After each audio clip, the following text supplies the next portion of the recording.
Hi guys, Canadian Hunter here. I'm going to do a video here that's going to take you guys through all the stages of reloading. And for this example, what I'm going to be doing is reloading 243 Win. And the brass I've got is very, very old. I mean, this is 20 plus year old brass. It's super tarnished. All this brass has already gone through, you could just look at that in the light, eh? It's just disgusting, this brass. It's already been through the sonic wash once and then dried. It still looks like this. So I've got some brass I've loaded up. I did about 25 or 30 rounds that are in here. And what I'm going to do is run it through the Hornady case tumbler. I've got some Lyman corncob media. I've added some new finished car polish to that. This is really going to help to shine these up.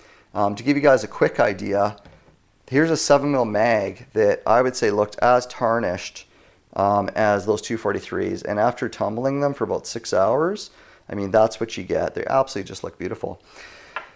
So that's what I'm going to do. It's going to be all the steps. So the steps are going to be, we're going to tumble this brass. After it's tumbled, we're going to anneal it. So I'm going to grab my torch here and we're going to fire this up and we're going to anneal the necks on these. And I'm going to show you guys how to do that, at least how I do it.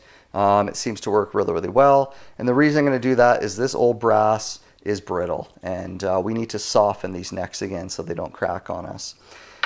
After that's done, we're going to go over here to the redding and we're going to cut them and trim them so they're all perfect size. And then you have to, then that's it, sonic wash them and it again, and then it's going to be, you know, primers, powder, bullets, and that's it. So stay tuned. Okay, so it's been 6 hours. And this is the before and after. So if you see here, this is what the brass looked like before I tumbled them. Super tarnished, dark, don't look very good. And this is what they look like after tumbling. You know, absolutely huge difference, right? Now some of these, it's very old brass and they still have the odd mark on them. But I'm not concerned about that. It's not going to hurt the performance. It's not going to make them any less reliable. Like you can see that one there, it's still got a little bit of a tarnish mark. And maybe if I would have tumbled it longer, but sometimes, you know, those marks there's a good example of one. So there's still a bit of a tarnish mark. But, you know, it's not going to hurt it. That's not going to weaken the brass. So that's it. That's what tumbling can do. So brings your brass basically back to life. And now that's the next thing I'm going to do is I'm going to anneal them. Normally I would resize them and then I would anneal them, but this brass is so old, I don't want to run the risk of cracking any of these cases. So I'm going to anneal them first and then I'm going to resize them. Okay, so the process I'm going to show you is the annealing process now. And this is how I anneal my brass. Everybody's going to maybe have a bit of a different way of doing it. The way I'm going to show you is what I found to be the easiest way to anneal my brass. You know, it is a bit of a feel. You know, the hardest thing when you first start is, you know, how long do you heat the brass for? You know, how far up the neck do you heat it? I mean, this is all just feel. And I'm going to tell you what I do is that you definitely, obviously, I want to get good heat penetration just below the neck, just to where the case starts, because that's the part that really, you know, when you're resizing is getting the most sort of stretch. So anyway, I'm going to fire up my torch. And even little things like, how much flame do you run? I mean, this is all by feel. But I would say right there, just a little bit of flame. I don't run like a huge flame. And then I do dunk mine in water afterwards. And again, I've had people who say, oh, you shouldn't do that. But the reason that I'm going to do it is I'm going to flame the brass, and I do it all by hand. It's all by feel. If the brass is too hot to hold, you're over annealing, in my opinion. So I'm going to anneal it, dunk it for a second. The reason I'm doing that is that I want to cool off the brass as quick as I can after I anneal it, because really I only want to soften the neck. I don't want all that heat to penetrate into the entire case if I can avoid it.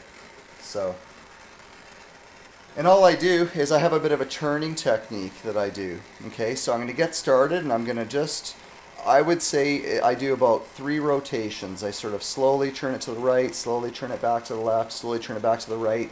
When you do those 3 slow rotations, you're basically done. Normally I would do this with the lights a little bit dimmer. It makes it easier for me to see what I'm doing, but for the video I think I'm going to have to do it this way. So I'm adding heat, I'm gently churning it, and I'm watching my brass, and I can see that it starts to almost turn white a little bit, and that is it, that's one done.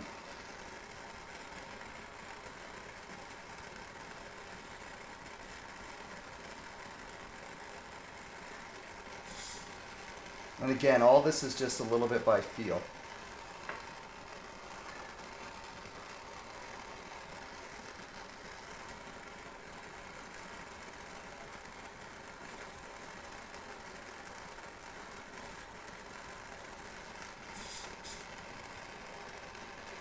And when you're getting really close to it being, I would say at that anneal point, you'll almost see like a green flame just sort of come out of the tip of it and you know you're done.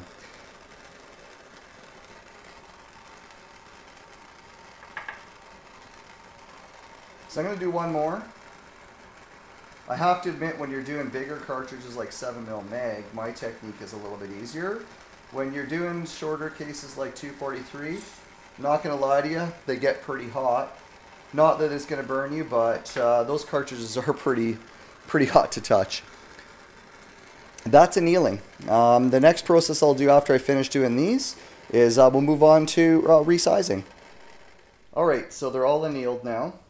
And what I'm doing right now is shaking any excess water out of these. Because I pre-annealed these before I resized them and the primers are still in, water tends to sort of stay in the cases, so you really have to shake them out really good. You don't want any water in there, obviously, when you're resizing your cases. Alright, so what I've got here now is I've got 27 rounds that I've started with, or cases. And, you know, they're as dry as I think they need to be after annealing them. And now I'm on to, I got to spray these with Hornady one-shot lube. This is what I find, it's what I've always used, and it works fantastic. But you got to get a pretty good amount of this one-shot lube on these necks. Let them sit for about 5 minutes, and then that's it. We're going to start popping primers out. So this is a fresh can that I have a one-shot lube, and it comes out of here pretty generously. When you get sort of to, there we go, that's plenty. When you get sort of to the bottom of the can, you know, you really got to give them a really good shot because, you know, you think there's a lot coming out of there, but there really isn't. That's it. Let's let these sit for 5 minutes. Okay, so I've already got my resizing die installed. And I've resized one just to make sure that everything was good to go. The first thing I ran into was the decapping piece wasn't popping the primer out. So I had to loosen this off and just lower that down a little bit more so it would pop my primer out. The second thing I did off camera is I went to my 243 and I chambered this round. What I've been finding, at least I've been having this experience with this older brass for whatever reason, is if I don't get a really good full-length resize on this and you chamber it, you get a really heavy sticky bolt. And what was causing that is at the very base here, it wasn't resizing it all the way. And what I did to correct that is that when you go to the cam over position, I had to loosen everything off and I had to turn the die. I had to lower the die just a little bit. I would say, let's say a quarter turn, just so it cams over a little extra. And that's all it takes. And that cleans that up. So that's it now. And actually the second thing I should say is that the first time I tried to resize that one and I popped it in and I got it in the press, it felt a little bit tight. So I sprayed a little bit of extra one-shot lube on. And that's sort of like, I'm going to call that a pro tip. If you have ever gotten a case stuck in a die, it is not fun. So don't be shy with your one-shot lube. Now that said, if you have way too much on there, I think you can get like a hydraulic lock in there, but I mean, you'd have to just hose it on there. So that's it.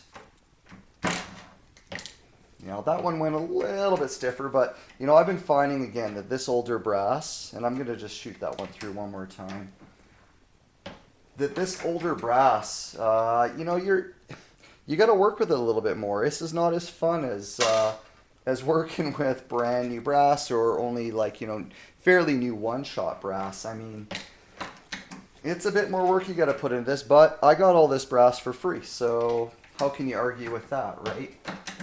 So I got to put a little bit more sweat equity in. And that's it. I'm just going to keep doing this another 25 times. Well, that's it. That took about 2 minutes, honestly, because there's only 27 pieces of brass. And the next step is going to be resizing the brass. So I'm going to have to look in the book. I'm going to have to find out the exact length that these need to be trimmed to. I'm going to have to trim them all, and then after I trim them, I'm going to actually clean, I've got a tool to clean the primer pockets, and then I'm going to chamfer the necks as well, so that I have a really, really nice neck. After you churn these, I mean, they're really, really raw, so you do have to chamfer them. After I've done all that, they're going to go in my sonic wash. They're going to get their final clean. You know, if you didn't have a sonic wash, put them back in your tumbler, tumble them for, let's say, an hour, and that's just going to take any of that one-shot lube off and just clean them off.